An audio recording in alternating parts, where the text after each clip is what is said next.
우리 지난주에는 모세와 여호수아에 대해서 말씀을 드렸습니다. 모세도 성령 충만, 여호수아도 성령 충만. 그래서 이스라엘 백성들을 가나안까지 이끌게 되는데, 모세는 목적지에 이르지 못한 그 가나안 정착을 여호수아가 배를 이어서 가나안에 도착하는 이야기까지 말씀을 드렸습니다. 오늘은 그러면 여호수아 다음에 무슨 이야기가 나와야 될까요? 오늘은 사사기입니다. 사사기.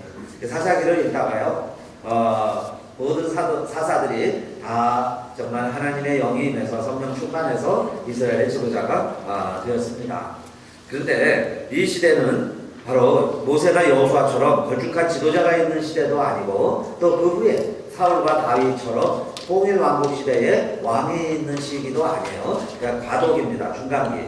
그 중간기에 활동한 선지자들이 사사라고 할 수 있어요. 그러니까 이 사사 시대에는, 그런데 지도자가 없으니까 그냥 자기들이 생각하는 대로 살아가는 게 법이었습니다.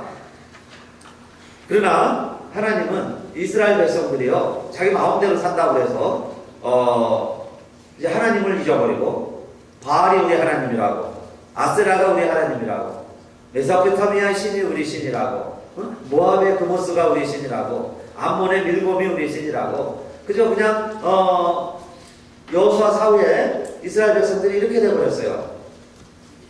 그런데 하나님은 이스라엘이 그렇게 살아가는 것을 그냥 내버려 두실 수가 없었습니다. 하나님은 사랑이시기 때문에, 이스라엘을 선택하신 분이기 때문에, 이스라엘을 지금도 보고 계시기 때문에 이스라엘이 우상을 섬기는 것을 그냥 내버려 두실 수가 없었어요. 그래서 하나님이 택한 방법은 이제 대적을 들어서, 근동의 강한 나라를 들어서 이스라엘을 치시는 거였습니다. 이스라엘 백성들이 그래서 메소포타미아의 부산 리사다임이라는 이 왕을 8년을 섬기게 됐다 그랬죠. 그래서 이스라엘 백성들이 다시 하나님께 부르짖는 겁니다. 하나님, 우리가 너무 힘듭니다. 도와주세요. 그러니까 그때 하나님이 이스라엘을 구원하는 방법이 사람을 통해서 일하신다 그랬죠. 하나님의 방법은 사람을 통해서 일하시니까. 그래서 이 시대에 지도자를 세워야 되는데, 그렇게 해서 세워지는 지도자가 사사들이었습니다. 그 12명의 사사가 나오는데 그 중에 첫 번째가 온니엘이었죠. 온니엘. 이 자세한 설명은 저희가 2013년 사사기 강의하면서 12사사임을 다 말씀드렸습니다. 오늘은 요약이라고 할 수 있죠. 총정리 시간이에요. 이 사사들이 어떻게 그러면 쓰임을 받았냐 그 이야기예요. 다 각기 소견대로 살던 시대에, 그러나 하나님은 하나님의 영을 주셔서 하나님의 신이 임한 자가 일어나서, 분연히 일어나서 우리가 하고 있는 것은 잘못됐습니다. 그리고서는 하나님께 돌아가자고 이스라엘을 이끄는 지도자들이 사사죠. 그 중에 첫 번째 사사가 온니엘이었습니다. 그래서 온니엘도 사사가 돼서 그 부산 리사다임의 손에서 이스라엘을 구출해내는데, 사사기 3장 10절에 보니까 온니엘이 어떻게 일을 감당할 수 있었다 그랬어요. 여호와의 신이 그에게 임하셨으므로 그랬습니다. 그래서 메소포타미아를 이기고 그 땅에 태평한 지 또 40년이 됐다 그랬어요. 근데 여러분, 이 온니엘의 뜻은 하나님은 힘이시다 그런 뜻이에요. 하나님은 힘이시다. 오늘 저와 여러분에게도 하나님이 힘이 되시기 바라겠습니다. 하나님이 우리의 힘이 되신다. 성령이 임하시니까 온니엘이 하나님의 힘을 힘입어서 이스라엘을 이끄는 지도자가 될 수 있었어요. 오직 성령이 너에게 임하시면 우리도 권능을 받고 예루살렘과 사마리아와 땅끝까지 이르러 예수의 증인이 되시기를 바라겠습니다. 성령이 임하시니까 여호와는 나의 힘이 되셨어요. 그리고 또 기도원도 그렇죠. 여러분, 또 이스라엘 백성들이 여호와의 목전에 약을 행함으로 7년 동안 하나님이 또 이제 미디안의 손에 붙이셨습니다. 40년 태평해지니까 또 이제 하나님이 잊어버렸어요. 그 사이에 또 여러 사사들이 있었습니다. 7년 동안 미디안의 통치를 받으니까 이스라엘 백성들이 또 이야기합니다. 하나님, 힘들어요. 너무 힘듭니다. 또 울부짖는 거예요. 그래서 하나님이 또 사사를 세웠습니다. 그 사사가 기드온이죠. 기드온. 그런데 이 기드온에게 하나님이 이런 말씀을 먼저 주셨습니다. 기드온아, 너 아버지 집 근방을 다녀 돌아보아라. 내 마을을 다녀보라는 거예요. 무엇이 보이느냐? 그러니까 신전들이 가득 있습니다. 신전들이 여기저기에 세워져 있어요. 하나님을 섬기는 신전이 아니고 우상을 섬기는 신당들입니다. 그 신당들을 기드온에게 허물라 그랬어요. 그래서요, 기드온이 가서 허무는데 혼자는 가기가 좀 두렵습니다. 왜냐하면 동네 사람들이 거기가 신이라고 하나님이라고 섬기고 있으니까 그걸 허물 수가 없어요. 그래서 친구 10명과 함께 또 낮에는 좀 못 가겠어요. 그래서 밤에 가서 그 신전을 다 허물었죠. 그게 기드온이에요. 그래서 그때부터 기드온의 이름이 여룻바알이 됐습니다. 별명이 바알과 대적해서 싸웠다. 여룻바알. 그런데 기드온이라는 또 이름의 뜻은 나무를 찝는 사람입니다. 우상을 또 신전을 정말 다 찍었죠. 도끼로 가서 다 부셨어요. 그가 기드온입니다. 그런데 그렇게 하니까 하나님이 기드온에게 말씀을 주셨어요. 기드온아, 내가 이제부터 미디안 치기를 한 사람 치듯 하리라.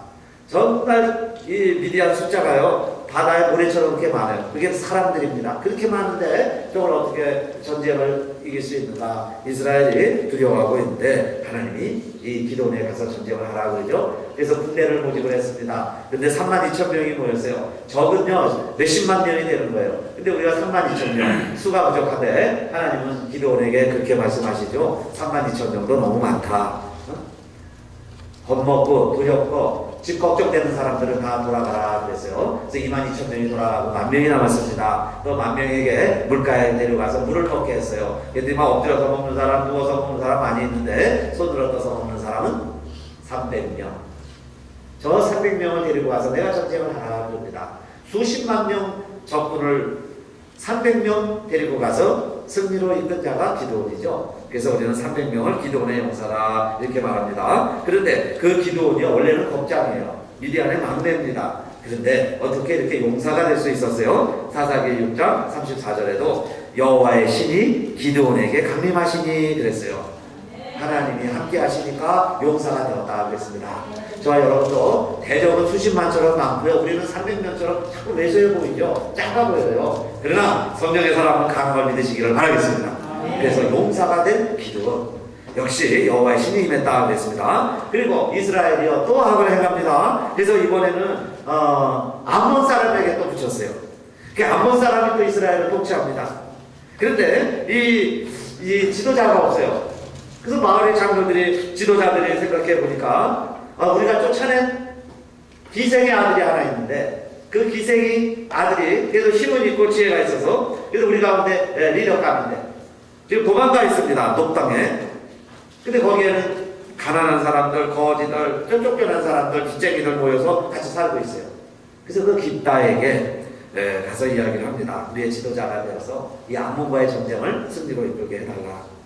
그래서 이 입다가 전쟁에 나서게 됩니다. 그래서 입다의 뜻은 입을 열게 하다 그런 뜻이에요. 입을 열게 하다. 기생의 아들이었지만은 동족에게서 버림받았지만은 사람들이 다 나를 멸시하고 있지만은 이 입다를 하나님이 세워서 그 암몬으로부터 이스라엘을 구원해내게 되는데 이 입다가 어떻게 이스라엘의 지도자가 될 수 있었느냐? 사사기 11장 29절에도 이에 여호와의 신이 입다에게 임하시니 그랬죠. 여호와의 신이 입다에게 임하니까 입다가 나아가서 암몬 자손들과 전쟁을 하게 되었습니다. 이만큼 이 세상이 타락을 했다는 거죠.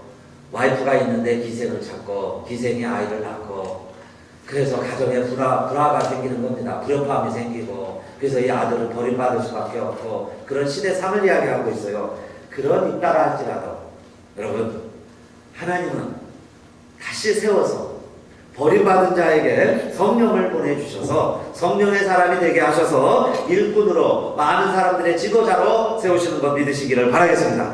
그래서 오늘 우리들도 그렇죠? 세상에서 실패하면 어떻습니까? 오늘 입다가 우리의 좋은 교훈이 되시기를 바라겠습니다. 그리고 네 번째는 삼손이죠. 삼손 이야기 너무 잘 아십니다. 아이가 없는 집안에 하나님이 아이를 주셨어요. 근데 이 아이는 하나님의 약속으로 얻은 아들입니다. 나실인이에요.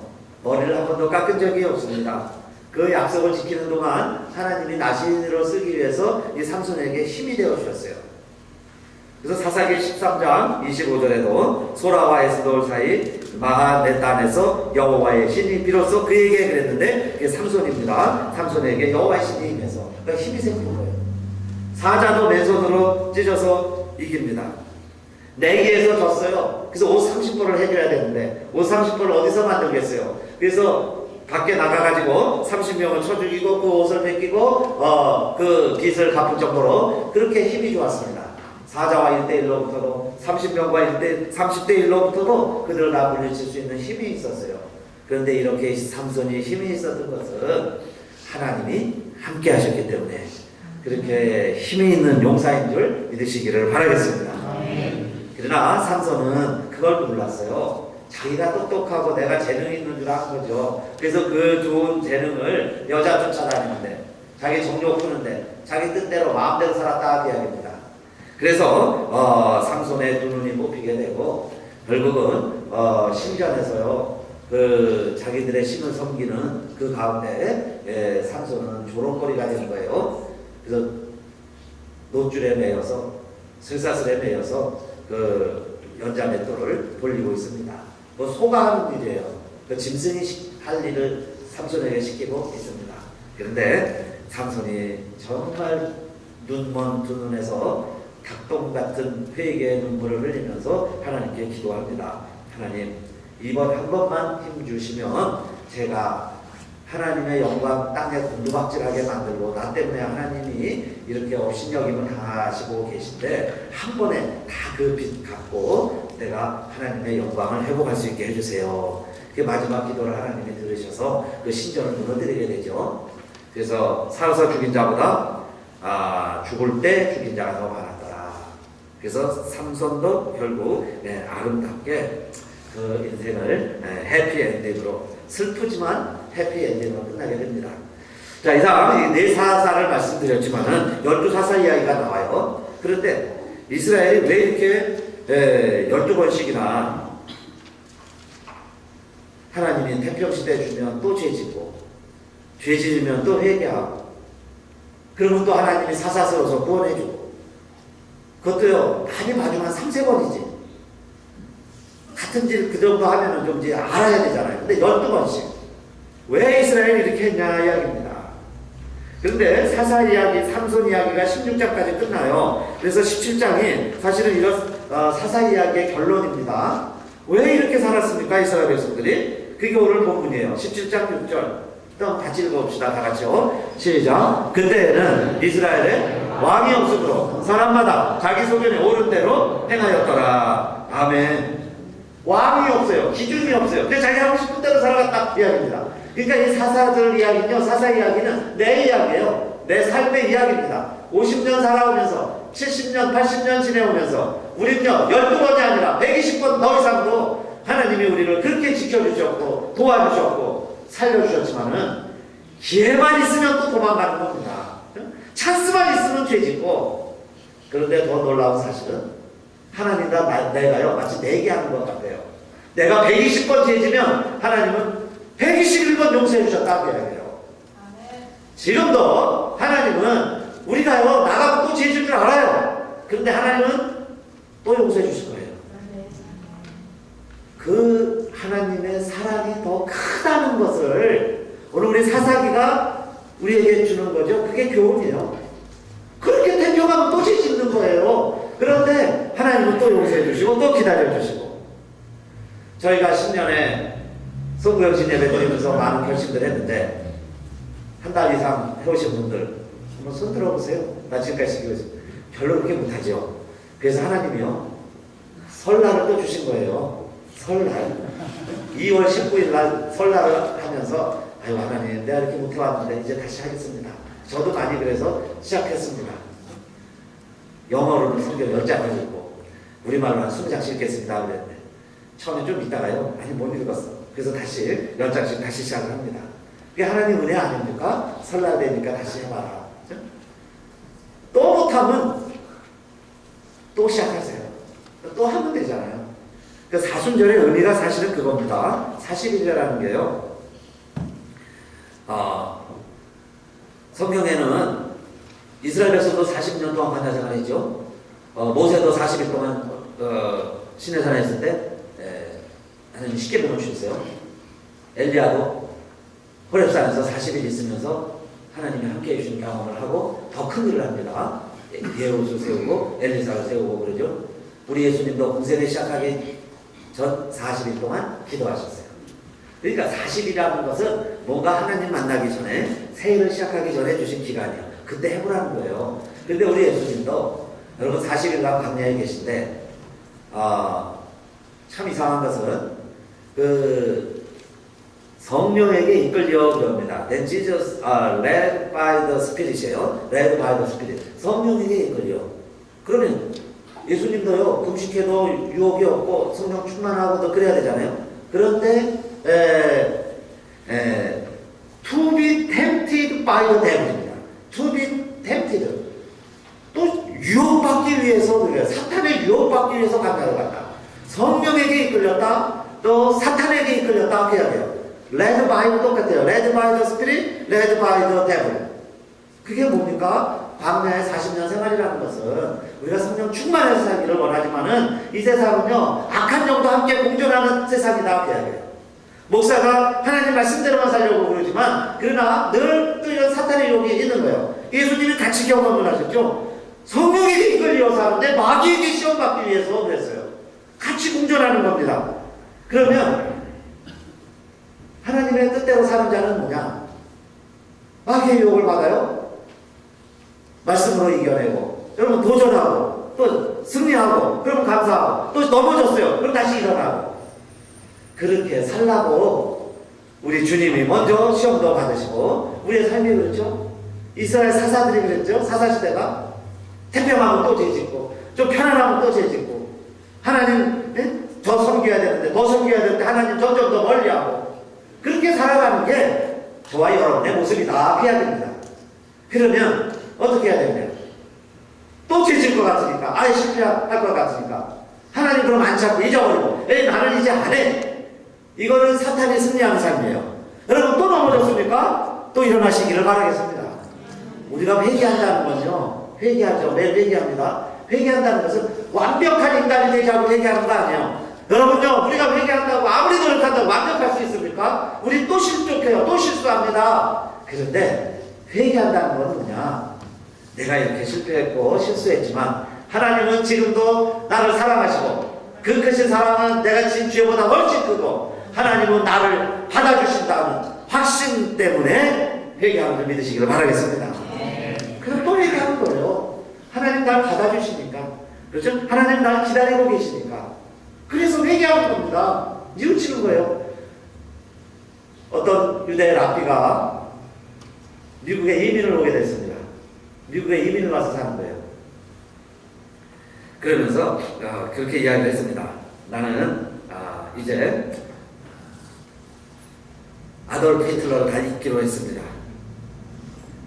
왜냐하면 미국에 가서 새롭게 살면서 미국에서까지 아돌프 히틀러를 내 마음에 품고 살아가고 싶지를 않습니다. 그 이야기예요. 원수죠. 천천지 원수. 유대인들에게 있어서 독일 사람들이.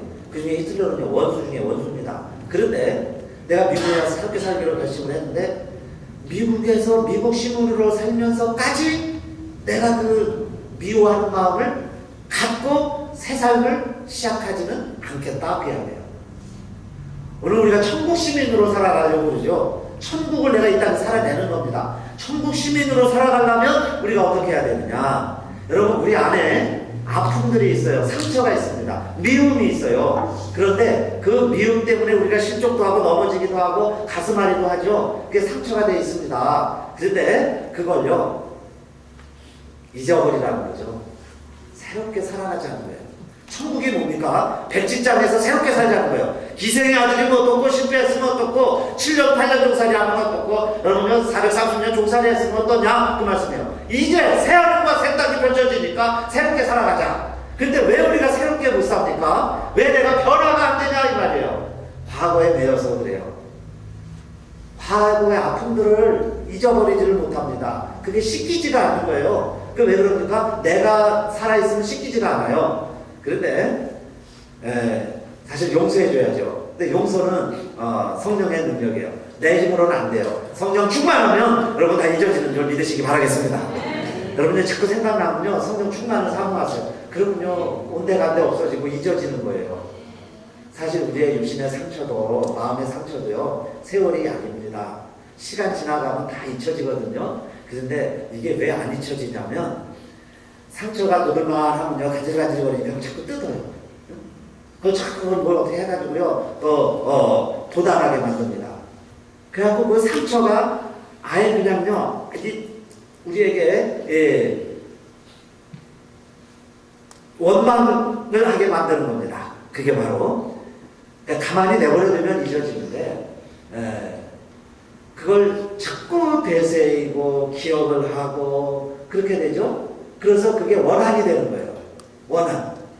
원망. 그러니까 안 없어지죠. 다른 사람이 나에게 준 상처도 내가 성령 충만하면 그게 잊혀질 수 있어요. 또 용서가 됩니다. 또 여러분 자신도 그래요. 내 자신도 우리의 실패의 경험들이 있습니다. 지긋지긋한 정말 그림자처럼 나를 따라오는 그런 실패의 경험들이 있어요. 그런데 그걸 좀 짚고 일어서 보려고 해도요. 그게 오늘은 새날인데도 불구하고 어제의 실패가요. 나를 족쇄처럼 마치 내 수갑, 내 차고 발처럼 꼭 나를 보내냅니다. 근데 내가 자유롭게 살면 하루는 24시간 자유로운 날인데 그 어제의 실패가 오늘을 얼룩매고 있다고 말이에요. 그러면 그걸 그냥 잊어버려야죠. 잊어버려요. 이스라엘이 얼마나 뻔뻔합니까? 12번 그렇게 해도 또 죄 지을 수 있잖아요. 오늘 우리들도 하나님은 우리에게 새롭게 해보라는 거죠. 응? 새 삶을 시작을 해라. 그런데 나에게 변화가 시작되는데 그게 내 힘으로는 안 돼요. 그래서 여러분 모든 사사들을 보세요.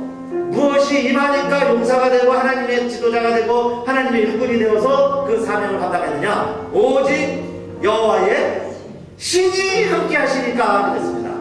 그래서 오늘 우리들이 성령 충만하지 않는 이유가 왜 그래요? 오직 성령을 사모하는 이유가 뭡니까?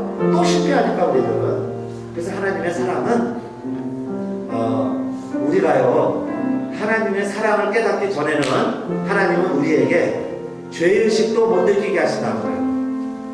내가 왜 죄의식을 느끼냐? 내가 왜 잘못했다고 깨달아지느냐? 하나님의 사랑을 아는 사람들에게 하나님은 그런 회개하는 마음도 주시는 거죠.